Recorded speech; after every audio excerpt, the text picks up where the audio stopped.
ओम नारायणं नमस्कृत्यं नरो चैव नरोत्तमं देवीं सरस्वती व्यासं ततो जयमुदीरयेत्। मूकं करोति वाचालं पङ्गुलङ्घयते गिरि यत्कृपात् तमहं वन्दे परमानन्दमाधवम्। ओम नमो भगवते वासुदेवाय। ओम नमो भगवते वासुदेवाय। ओम नमो भगवते वासुदेवाय। श्रीमद्भागवत महापुराण तृतीय स्कंद अथ षोडश अध्याय। ब्रह्मा उवाच एमंते मुनिंक वचन शुणी संतोष भगवान। मुनिंक मुख चाहि भणी मंजु कोमल शुभवाणी। भगवान उवाच जय विजय बेनि भ्राते मो द्वारे थान्ति अविरते। मो पारिषद बेनि जने द्वारे खटन्ति मो भुवने। कदर्थ करी जेबे मोते कोप बसाई तुम्भ चिते। जे ब्रह्मदंड ए पाइले अन्यथा नोहे काहा बोले। असाधु कार्य जे करन्ति से अपराधे दंड पान्ति। मुहि सन्मत कली चित्ते देव हेलन अनुमते। जेणु ब्राह्मण इष्ट मोरो तेणु सुदया तुम्भे कर। तुम्भे प्रसन्न हुआ चित्ते एहांक दोष क्षम मोते। अजस संसारे प्रकाशे व्याधि जे सने रूप नासे। जाहार गुण जस सार जिन्हे निर्मल सुधाधार। श्रवण पुटे करी पान संसारु करे सर्वजन। से वैकुंठनाथ मुहि तुम्भर भाव हृदय बहि। तुम्भर कोप अतिरेके मिलिली तुम्भर समीपे। तुम्भे मो भाव दूर करी अत्यंत कोप हृदय धरी। बहिल द्वार पाळे दंड ब्राह्मण तेज परचंड। जेऊ ब्राह्मण सेवा काले पवित्र रेणु मो पयरे। सद्य प्रसंगे मलहरे सकल प्राणींकी निस्तारे। से पाद कमला निरते प्रेमे न छाड़े कदाचिते। जार कटाक्ष लेश पाई ब्रह्मादि देव तप ध्याई। मोते ब्राह्मणे वेद मार्गे यज्ञे पूजन्ति हविर्भागे। दधिओदन घृत प्लुते मधु संयुक्त वेद मते। एणे संतोष मोर नाही ब्राह्मण देहे मु बसई। ब्राह्मण मुखे जेबे भक्षे मुहि भुंजई ता प्रत्यखे। ब्राह्मण पादर जबले मुए संसार जन मेले। माया विभूति ऐश्वर्ये भुंजई सर्वदेह माझे।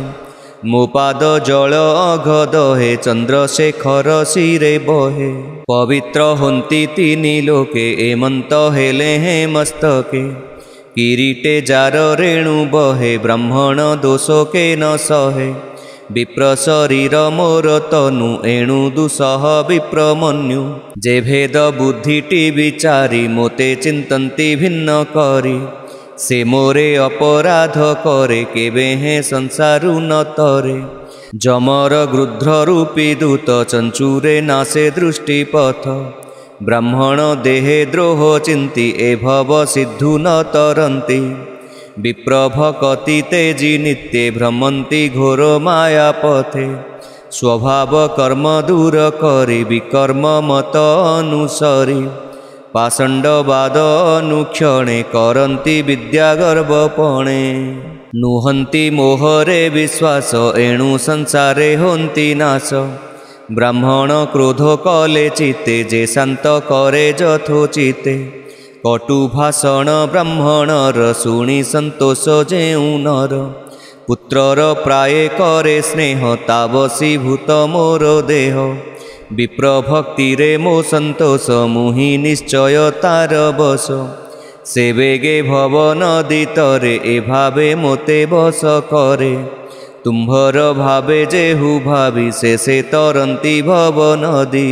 तुम्भर मत जे आचरी माया समूह परिहरी।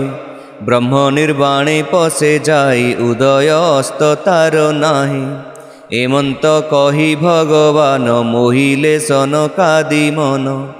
तुम्भर ब्रह्म साप बले तृतीय जन्मर बितले दुष्ट आचार कर्म करी धर्म अधर्म न विचारी एबे ए तुम्भर संतोषे पुणी मिलिबे मोर पासे मु पुणी तांक उपकारे शरीर बहिबी संसारे करिबी ताहांकु निस्तार कहिले प्रभु चक्रधर। ब्रह्मा उवाच एमंत कृष्ण मंजुबाणी संतोष विप्रवरे शुणी विष्णुर भक्ति हृदय बहि बोलंती शिरे कर देई। ऋषिगण उवाच भो देव देव लक्ष्मीपति आंभे न जानू तोर गति आंभंकु अनुग्रह करी जाहा बोइलु नरहरि ब्रह्मण्य देव तो महिमा तो गति न जानती ब्रह्मा तु पुणी देव विप्रंकर आत्मा सुहृद शक्तिधर धर्म तो शरीरु प्रकाशे जे धर्म सृष्टि पाप नाशे तू नाथ निर्विकार धर्म तार रक्षण तोर कर्म जाहार अनुग्रहे जन धर्म संचये दंती मन तो पाद पद्म सेवा फले मृत्यु जीणंती अवहेले तू अटु एमंत पुरुष आंभर अनुग्रहे आस ए तोर गति विपरीत के अबा जानिब किंचित एमंत मुनिंक वचन शुणी संतोष भगवान ब्राह्मण भाव चित्ते बहि कहन्ति विप्रंकु अनाई।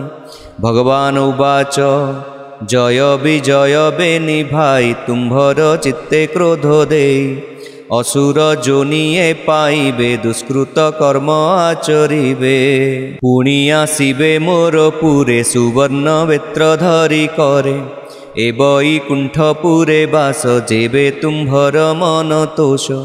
ब्रह्मा उवाच ए चारि मोहर नंदने तक्षणे आनंदलोचने विष्णुर मुख देखी तो से बेगे मिलिले कृष्ण पासे स्वभावे विष्णुर भुवन जहि न थांती दुष्ट जन विष्णुंकु करी प्रदक्षिण आज्ञा मागिण मुनिगण विष्णुर पादे से न मिले आनंदे निज स्थाने गले द्वारपालंक मुख चाहि कहन्ति प्रभु भावग्राही तुम्भे जे धरणी मंडले जन्मिब असुरंक कूले तुम्भ कुशल मु करिबि तृतीय जन्म उद्धरिबि ब्राह्मण शापनाश पाई मु अबा समर्थ अटई हेले हे सम्मत मोहर भय न करबे निबीर ए कथा कमला समीपे कहीं मु अछि पूर्व कल्पे